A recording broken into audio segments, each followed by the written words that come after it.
talking about Hurricane Beryl. Hurricane Beryl, Category 5. There she blows, boys. The first catamaran that Sasha and I can afford. That's insane to think about, that kind of weight doing that. Both diesel engines were cut out. This is a 2020, baby. It will sell for top dollar. Oh, damn it. The last thing we want to do is another crazy rebuild like this. What do you think, Sasha? I think we should do it. Oh my God. I honestly don't know where to even start.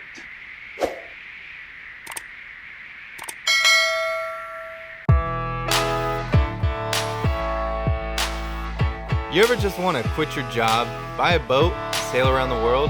Well, what if we told you that was possible? I'm Raph. And I'm Sasha. With more willpower than money and a dream to become pirates, We bought a sinking sailboat and spent the next 9 months transforming it. into one of the sexiest boats on the 7 seas. There is nothing that can get in the way of us sailing around the world. So grab your popcorn, hit subscribe, and be prepared for one hell of a story. The story of our lives. This is the journey of Spirit Animal.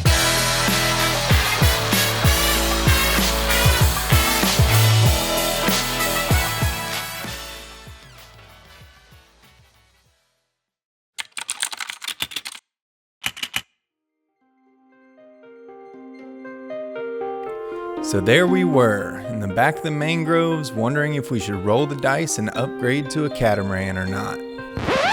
Oh, but wait, you're probably wondering how we got here. So let's back it up for a second.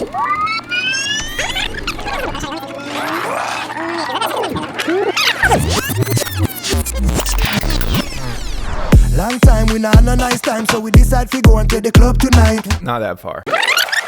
Okay, so after the Chasing Bubbles regatta, we dropped off our patrons, and then a massive hurricane went tumbling through the Caribbean, which changed our plans completely. We're talking about Hurricane Beryl. It's Hurricane Beryl. Hurricane Beryl has strengthened into a Category 5. We are in St. Thomas. We came up here to collect some final materials for our summer projects, and now our plans have completely changed. Hurricane Beryl just went through the southern Caribbean islands, and right now nobody has homes. No one is able to stay dry. They don't have electricity. So we decided to partner up with a foundation called Rise Grenada, fill our boat full of supplies, and go try to lend a hand. With that said, we spent the first $5,000 out of the $120,000 that was raised on tools and materials and loaded up the boat. Looks like you're sleeping in the cockpit, Sasha. We're gonna put all this on your side of the bed. Then we left for Carriacou, which was a 3-day sail. Of course, the weather wasn't perfect, but we had crew meeting us there, and we had all the tools. So as soon as we arrived, we had to unload and hit the ground running. We started tarping roofs, cleaning up debris, framing walls. Of course, the crew was only there for a few days, so we did as much as we could with the time we had. You guys bring joy in my heart right now. We think about it, I can sleep good tonight. When a mosquito bite or not, I won't feel them if they bite me tonight. All of this was documented in episode 51 if you want to go check that out. But after the crew left, we took to the mangroves and started helping out some cruisers. We helped pull some boats off with our dinghy, we prevented some boats from sinking, and after 2.5 weeks of doing what we could, that's when we decided to take a stroll to the back of the mangroves. Before the storm, the lagoon in Tyrrell Bay was one of the few pristine ecosystems in the region, known for the thousands of oysters that latch onto the mangroves, which is a rare phenomenon in this area. But oysters aren't the only thing that latch on. Hundreds of cruisers fled to these mangroves to try to tie up their boats and weather Hurricane Beryl. But unfortunately, it was a direct hit and the aftermath was devastating, with the healthy mangroves turning into a sludge pool of diesel. Most of the boats were tangled up or trapped in the mangroves for weeks, with many people trying to survive the mosquitoes, find water, and get their boats out as fast as they could. We all did everything we could for a few weeks until heavy machinery was required to clean up the rest, and this is when we took a trip into the back of the mangroves and stumbled across this catamaran, which raised our curiosity enough to go inside and have a look. Before we go check out this catamaran, we got to take a quick second to thank the sponsor of this week's video, and that is Element. I've said this once and I will say it again, this stuff is the real deal and we drink it pretty much daily, sometimes 2 times a day. It is not like those other hydration drinks, you know, those colorful ones that have all the sugar in it. This stuff has no sugar, no artificial colorings or BS ingredients. It is straight up sodium, potassium, and magnesium. Those are the 3 key electrolytes that are in it. And those are the 3 key electrolytes you lose when you sweat. So it's refueling your body with the electrolytes it loses in perspiration. I don't know all the details with it, but it's backed by science. We drink it daily, especially out here in Carriacou. It is hot down here in the Southern Caribbean. So anyways, if you guys want to try Element for yourselves, you can go use our link, drinkelement.com/SIA. All orders will get a free sample pack with all 8 flavors. Best thing is they also have a no questions asked refund policy if you're not a fan and you don't like the way it tastes. So there's no harm in trying. Anyways, thank you so much, Element, for sponsoring this week's episode. It is time to go check out that catamaran and stay salty.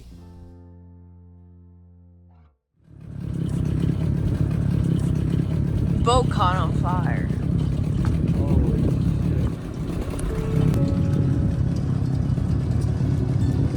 Wild. I don't know how the hell you flip a 450S out of the mangroves. Damn, that sucks. I hate to see that.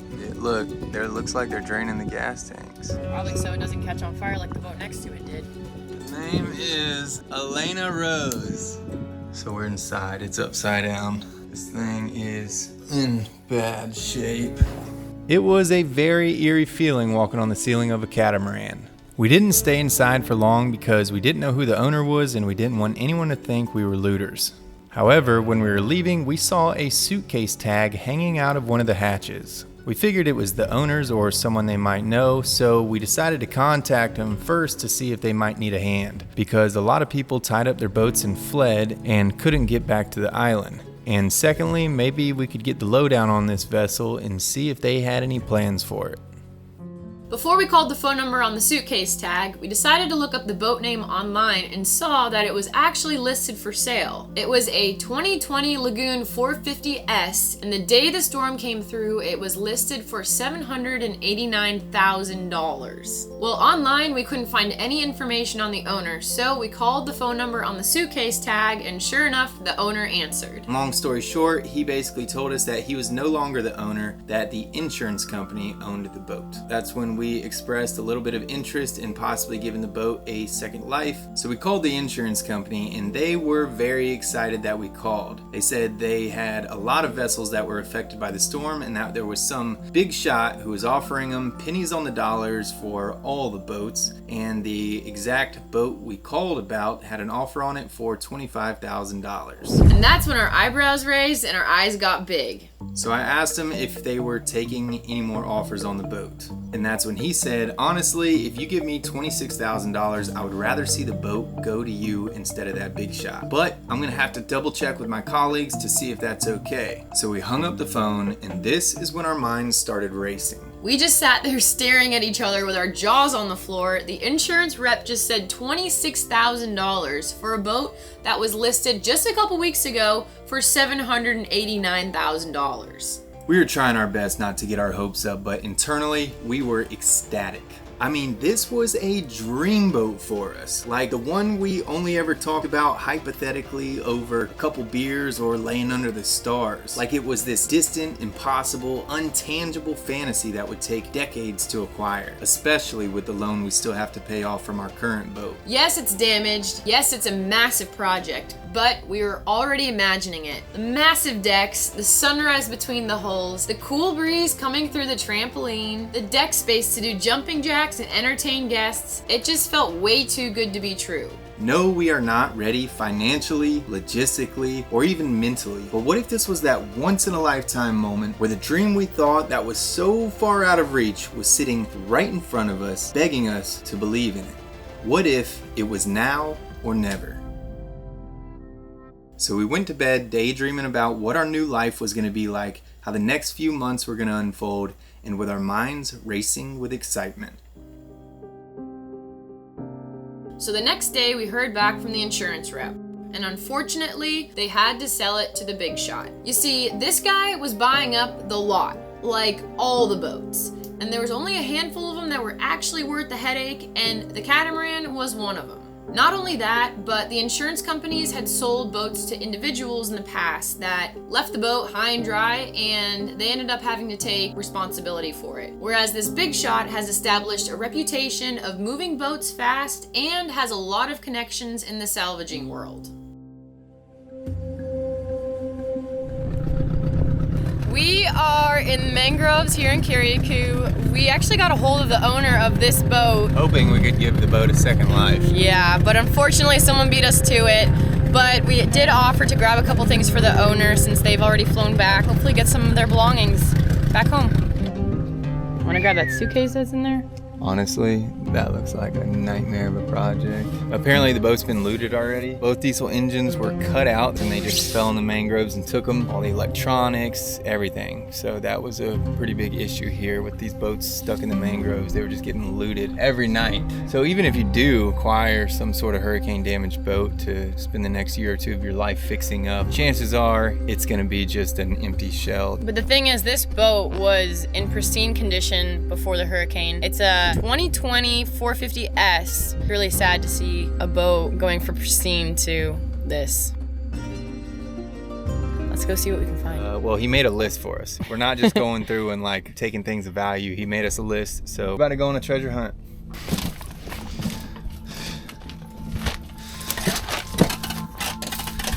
That is... They did straight up put them out. Cut the engines out? Yeah. Oh my gosh. That's terrible.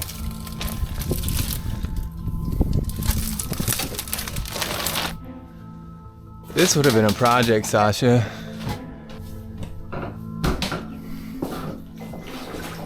Oh shit. It's crazy, we're walking on the ceiling. At this point, the boat had been sitting here for 2 or 3 weeks, so you can only imagine how moldy, nasty, and wet it was inside this boat. We searched head to toe but couldn't find anything the owner had on his list. Every nook and cranny, cabinet, and bag had been rummaged through by the looters. But one thing this did give us was a better look at the boat. All this trash can be taken out, and what lied behind it has the potential to be our dream boat. I mean, from what we were seeing, it looked in decent shape, and the way it had landed, the only thing that had gotten wet on the inside was the salon ceiling. So we went home that night, talked about it, and really thought things over, and then we decided to give the big shot a call to see if we might be able to negotiate a deal and buy it off him for just a little bit more than what he got it for.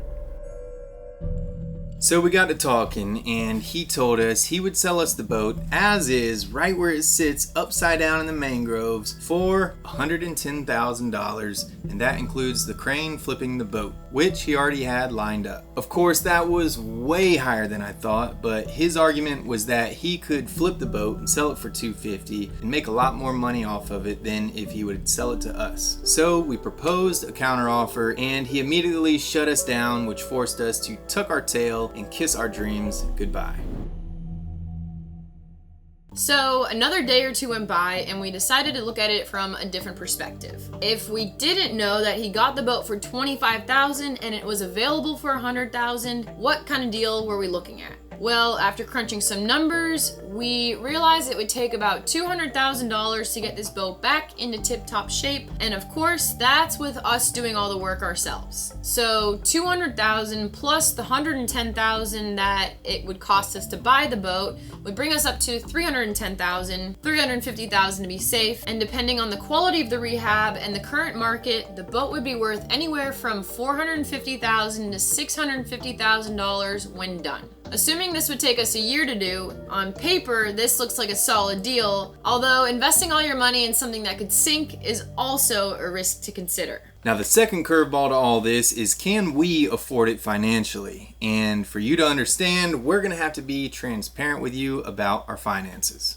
So pay attention. We took out a $270,000 loan to purchase our current monohull. However, it's not tied directly to our boat, which means if we were to sell this boat, we could roll that money over and use it to fix up the Catamaran. But to date, we still owe $270,000 on it because the first couple years you pay the interest and not the principal. Now, although we owe $270,000, we didn't spend all that money. Obviously, we spent most of it on this boat and the rehab, but we still had a little bit left over. And if you combine that with the money we've been saving up for the past 2 years, we have a grand total of $87,000 in our bank account, plus another $25,000 investing in the stock market, which means if we had to, we could combine all this money and come up with $112,000, which would be just enough to buy the boat and have $2,000 left and a couple credit cards to survive off of until we sell this current boat. So, long story short, we could come up with the money, but given the circumstances, it would be super risky. But with all these factors at play, we decided it would still be worth it to go look at this boat with a critical eye to go see if it would actually be possible. There she blows, boys. The first catamaran that Sasha and I can afford. We're here today to walk through it and check out the structure. Go through it with a fine-tooth comb because we really want to make sure we're making the best decision possible here. The last thing we want to do is another crazy rebuild like this. But we're gonna go take you inside and crunch some numbers and see if we want to take this on. Oh my God. Judging by the outside, there's only a couple puncture holes, no cracks in the hard top, no cracks in the acrylic glass. Some life rails missing, lifelines, but who needs those? Part of the engine harness. I honestly don't know where to even start. Davits are fine. Big thing is that the bottom of the boat, or in this case, the top of the boat, is actually dry. That's where all the electrical wiring, where all the floor panels are. The only thing that got wet is the ceiling. If the boat flips over and the bones are good, then I think the boat's gonna clean up very nicely. I don't know, that might be a bold statement. Big thing we need to look at is cracks in corners of the boat, in structural areas. Check out bulkheads. Like, this looks bad, but look, close that. See, a nice salon floor. Sweet. And from this point of view, a nice kitchen. These are your upper cabinets. Of course, we'll have to redo the entire ceiling. Oven's there, fridge is there, countertops are there. This is a 2020, baby. It will sell for top dollar. I don't see any cracks in the acrylic or in the fiberglass all the way around, which means this salon roof did not get crushed. We do need to check this compression post. We need to check each room at a time, really comb through it before we make this decision, because obviously this is a huge undertaking and financially could screw us, right? Yeah. I do feel something hard here. Yep, like a mangrove stick. AC's been looted. It was here the first time we came. Yep, the AC unit was there, the batteries and stuff were here, so people have been coming by every night and taking what they want. So the quicker we can get this boat, the quicker we can guard it. AC unit in the master cabin is still there. Water tanks. They took AC pumps and bilge pumps. I think it's up front. Should I go over there and peek? If you can. And if you can peek under the boat to see if there's any branches poking up through this hard top. I don't see anything. Dang, I'm trying not to get my hopes up, but I don't know. I think this is looking good so far. All right, let's see if this door will even close. This top trim piece is loose, but that's not saying anything. Oh, and we just lost our third hinge. Wow. Look at that. As we were fixing some doors, a local approached the boat who was unaware that we were inside. What's up, bud? Salvage? Yeah, someone raided it. Fucking robbed everything. I'm kind of impressed they got all the engines. Even engines. That's crazy. What's the chances of even finding out who did it? I did know one of the engines was, but I think it got stolen. They stole it from the boat, and I think it got stolen from that person. Yeah. We need to go keep checking bulkheads. I don't see any separation in any of the cabinetry work. Like, all the caulking is still good. I guess this came off. I think that's just people standing on it. I mean, come on. I don't think this boat's twisted. Not a single thing I see that shows any sign of flexing. Okay, and here is the guest cabin. Water heater's still there, and the AC unit are both still there. That is the main bulkhead right here. Now, these were repaired, and that almost looks like a sign of when they were repaired. I even gave Colin a call. He gave us some advice on what to look for. So if I buy it and it's a complete flop, then it's definitely Colin's fault.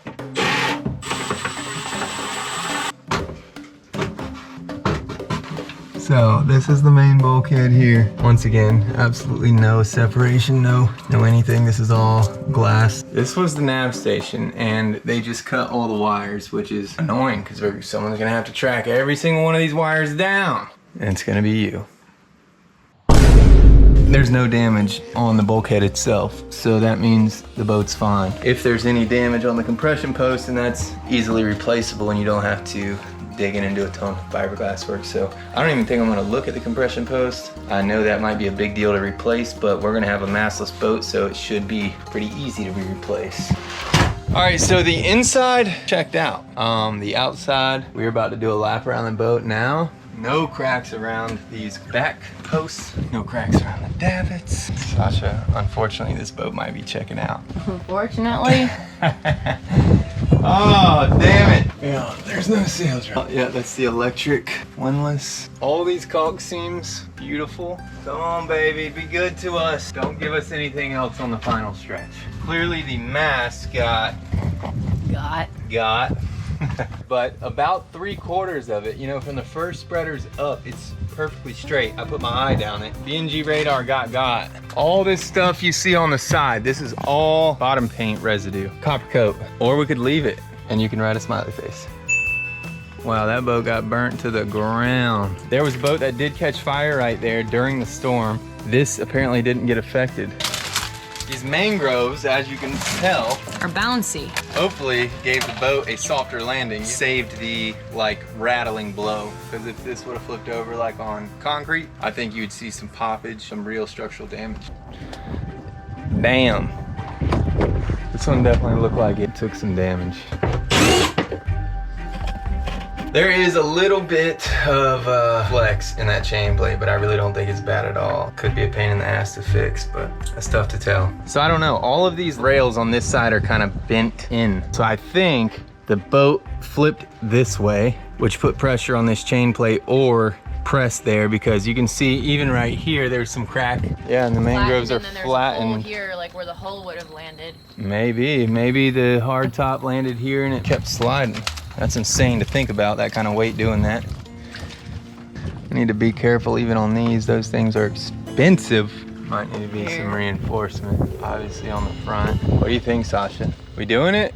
I think we should do it. Gotta jump on opportunities. How often does a chance like this come by to own a dream boat for a fraction of the cost? Grab it for $100, sell our old boat, and then it's not like we're having to apply for a boat loan or figuring out how we're gonna get a massive chunk of money for a $500,000 catamaran. Over $500,000. Three-quarter of a million. That boat was listed for $780,000 the day it was flipped. Personally, we think we can spend about $200,000 on this boat. That's rigging, engines, sails, like all the big stuff included. If our math is correct, we will be in it around somewhere between $300,000 and $400,000. We didn't even want a project. We wanted to go to the Caribbean and enjoy ourselves. Let's go have a drink on it.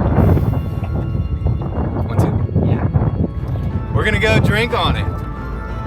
Time to make some decisions.